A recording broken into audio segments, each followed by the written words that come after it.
Oh my goodness, that was delightful. Okay, so before I get into my act, I just want to say this was both Max and Jonathan's first time doing stand-up, and so when I asked them, they were like, "I've never done it before, but okay." So I'm glad that it's gone so well, because I feel like they wouldn't be my friends anymore if it didn't. Okay, yeah, so let's get started with the jokes. Actually, wait, let's not get started with the jokes. Who here, like, by applause, who here has, like, a husband or a wife or some sort of spouse? I said by applause, and I know you two are married. Okay. Boyfriend, girlfriend, fiance, other of significance? Anyone? House full of cats? That's cool. Some of you. I feel like some of you were lying, but it's okay. I myself am boyfriendless, and sometimes that's a bummer.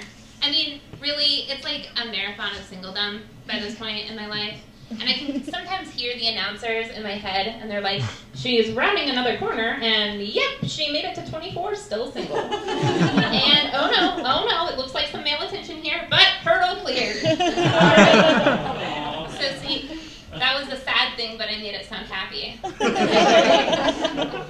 Sometimes it's a bummer, though. Like, right now, it's, like, winter and Christmas and stuff like that. And it's all very, like, coupley. Like, there are coupley things you want to do. Like, go walk around, look at the lights. Like, go get hot chocolate, whatever. Normal things you can do, single, seem lamer when you see other people doing the same thing and they've got like a person, you know? And I made it sound like the coupley things are just in the wintertime, but it's not. It's like all year round. There are different like coupley things, you know? Like in the spring, you're like, I'd like to go walk around the park.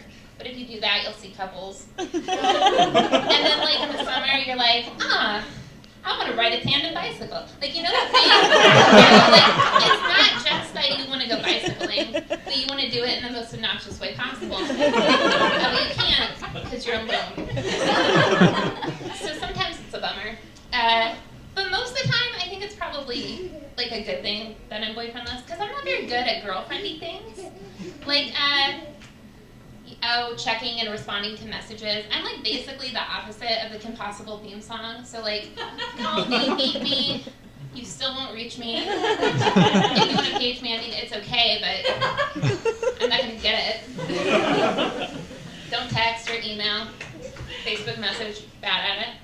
Faxing, like who even has a fax machine? If I had one, I wouldn't check it. Then there's like talking about your feelings. You have to be good at talking about your feelings. To be really in any kind of relationship, even like the friend kind, and I'm so bad at that. People are like, I care about stuff, and I'm like, I'm uncomfortable. There's let's see, maintaining a schedule that doesn't have me consistently double booking myself. Like I'm really, really bad at that. So I'll like always have like 4 things I'm supposed to do at the same time. And then what I like to do is cancel all 4 and hang out by myself. So, and then there's just like being generally mentally and emotionally stable. Not a strength of mine. So I think it's probably the best that I'm boyfriendless, even if it is a bummer. I will say though, like I don't have a boyfriend and I recently moved out of my parents' house. So then I had the realization that the only person responsible for taking care of me is me. And I am like the least qualified for the job. I say that I'm 24, right, which makes me like an adult. But it also makes me a lot like a kid, just pretending to be grown up. I had this realization recently because like most realizations, I was hungry. So I was looking through my kitchen to find something to eat for breakfast. And I was really scouring like the pantry and fridge. And it wasn't that I didn't have food, like everything was stocked. It was just, I didn't know when anything was purchased. And I didn't want to eat anything that was like potentially spoiled and or rotten. And that is how I ended up having a root beer float for breakfast. And that's the kind of decision that you make. Like, it's not a mistake because you didn't do anything by accident.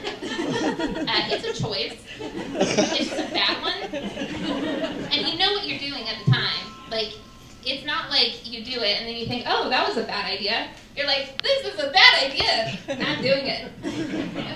I had a friend, like, very, very sweetly point out to me afterwards that it was the kind of decision a prepubescent boy would have made. And I was like, yes, that does kind of describe me. So, yeah, I try to be good at adulting. I don't know, I created a budget recently, because I thought if I like had a budget, might save some money. I was wrong though, because basically what happens now is like, I'll do like whatever, just completely ignore the fact that I created a budget, and then I'll sit down and like every couple days I track my spending. So it's like for 30 minutes every 3 days, I'm really confronted with how poor my spending habits are. And then I close my computer, and I'm like, I'm gonna go buy shoes now. I said that because I felt like it would be relatable. Like, she's a lady, she likes to buy shoes. But it's also not true. I spend most of my money on craft supplies, which makes it feel like a better use of my money. Like, I bought these pipe cleaners. That's a wise investment. Yeah. I also, I recently had about a 2-week stint of really bad anxiety because I felt like I was dying. And then I decided like maybe I should eat a little bit better, stop having the root beer floats for breakfast, you know? So what I wanted to do was start making salads to take with me to work, eat during my lunch break. So I went to the grocery store and I bought all sorts of good salad stuff, right? Like tomatoes, carrots, celery, croutons. These were going to be fancy salads. Then I got home and I was putting all my groceries away, and I forgot to buy lettuce. So it's basically like the time when I was going to make omelets and I forgot to buy eggs.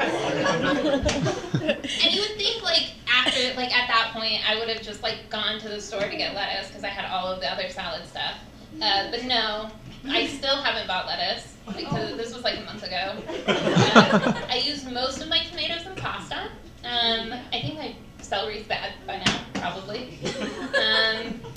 So yeah, that happened. I have parents.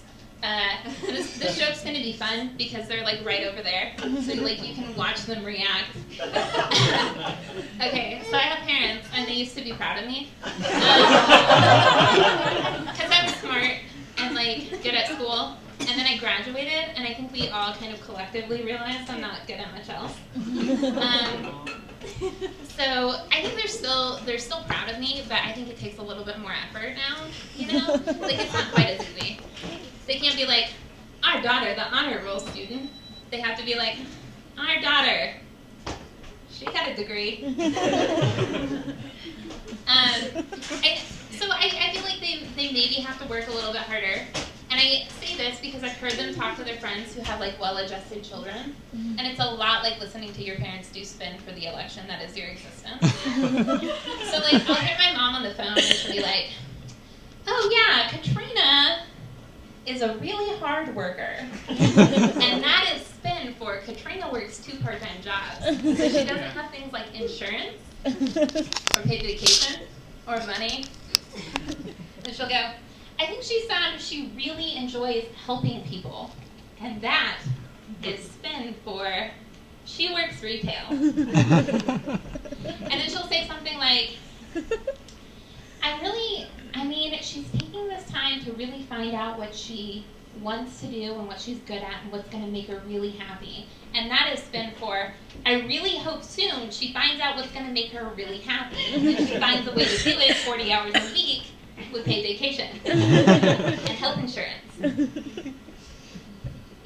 And then she'll hang up the phone and she'll look at me and she'll tell me about her friend's kid. And she'll use like a tone to let me know that this person that she's talking about doesn't need anyone to do spend for their existence. So she'll be like, that was my friend Linda.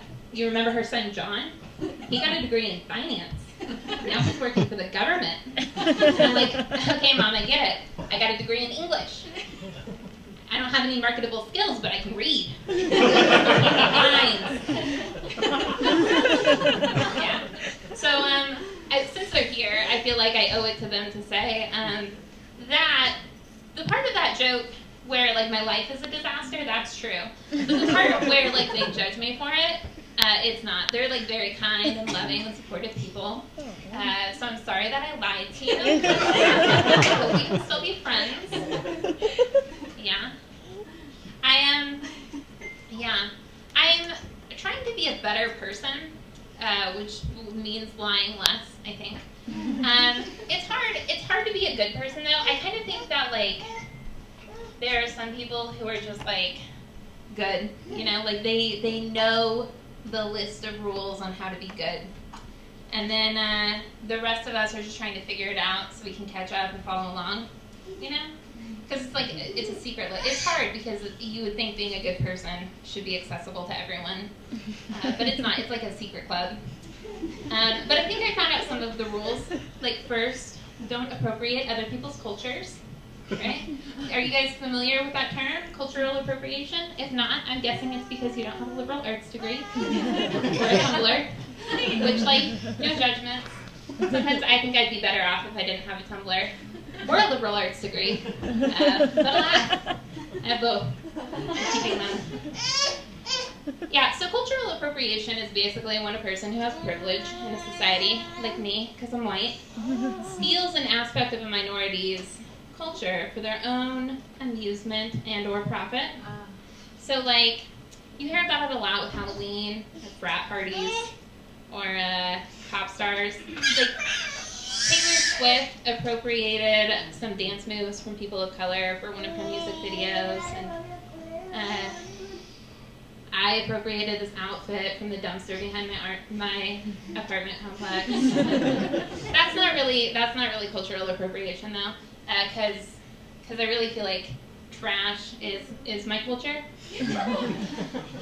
just based on like where I live and like what I eat. So, but my life is garbage. That's the joke I'm making. I just want to like make it really clear for you. Yeah. So anyway, cultural appropriation is bad. I'm trying to be a better person though, so I wanted to recycle. Right? Like, my parents raised me well, so they told me that recycling is important. So I had, like, this box of recyclable stuff, right? And it was everything. Like, everything you can recycle.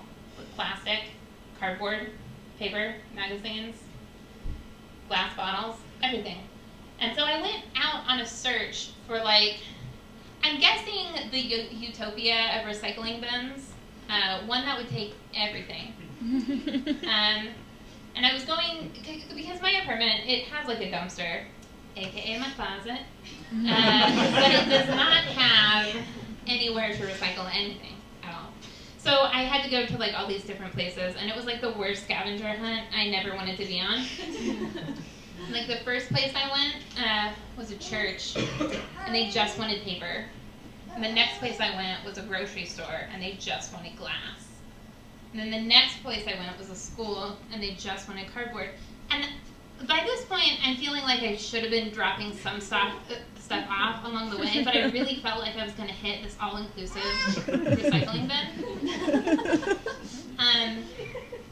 So then I get to what I think is like the mother lode, because I see like 8 of these giant bins, right, in a row. So I was like, even if they all want one specific thing, at least I just have to go here and put them in like their whatever, different things. I don't have to dig through this box 8 times, because it'll just be here. But all 8 of them were clothing donation bins. Oh. And they were like all for different causes. And I was like, great. So now if I wanted to like donate my culturally appropriate clothing, I would have to know what I care about.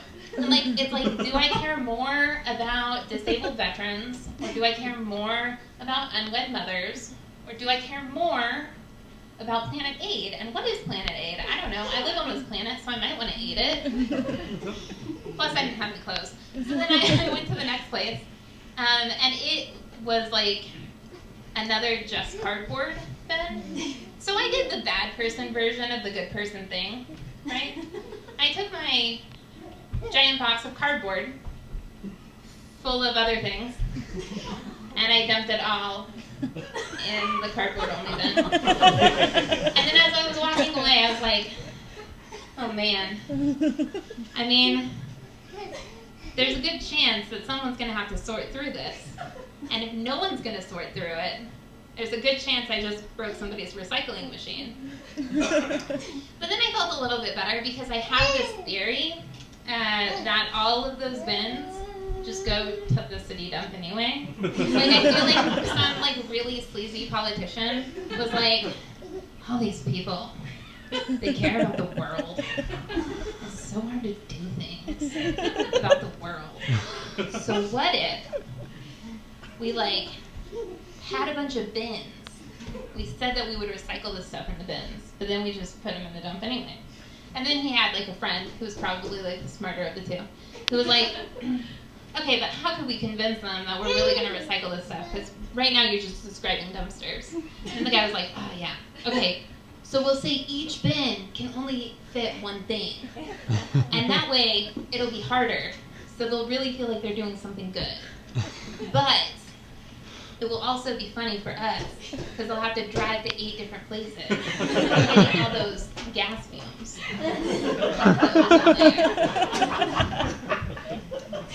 That's everything I have for tonight. Are we at the end of the show?